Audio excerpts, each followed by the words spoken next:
అయ్యగారు ఇదిగో పురోహితుడు, ముందు ఇక్కడ ఆ తర్వాత అక్కడ ప్రతి నెల నేను చూస్తూనే ఉన్నా.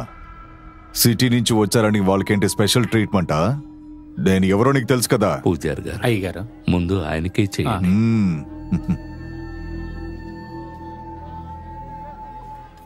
రౌడీలందరూ ఎమ్మెల్యే అయితే ఇలాగే ఉంటుంది.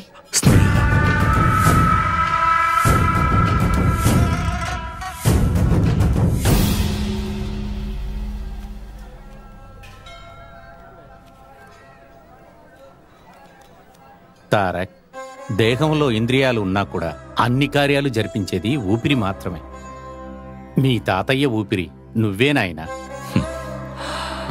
వెళ్ళొస్తాం స్వామి. శుభమస్తు. దేవుణ్ణి పూజించుకోవడానికి స్నేహ తారక్ ఎక్కడా? తను దేవుడి భక్తిలో మునిగిపోయినట్టున్నాడు, అందుకే ఇంకా రాలేదు. దేవుడా, ఇంతవరకు నేను నిన్నేమీ కోరుకోలేదు. నా కోసం ఇంతగా తపిస్తున్న మా తాతయ్యకి సంపూర్ణ ఆయుష్ని, ఆరోగ్యాన్ని ప్రసాదించు. అంతే. ఏంటే లోపల ఏమన్నావు? రౌడీలు ఎమ్మెల్యే అయితే ఇలాగే ఉంటుందా? సీనో, దాన్ని తీసుకురారా. ఎవరు ఏం చేస్తారో నేను చూస్తాను.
కాటికి కాలు చాచుకున్న తాతయ్యని చంపడానికి ఎవడు ట్రై చేశాడు?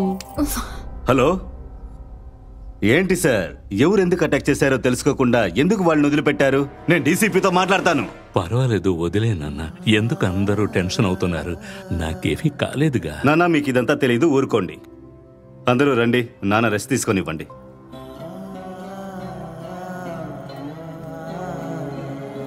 నమస్తే సార్. సార్ తాతయ్య, నేను చెక్ చేశాను. రసం పౌడర్లో కాస్త ఉప్పు ఎక్కువగా ఉన్నట్టుంది. నువ్వు చెప్పింది కరెక్టే. ప్రొడక్షన్కి పంపే ముందు చెక్ చేయండి. Okay sir.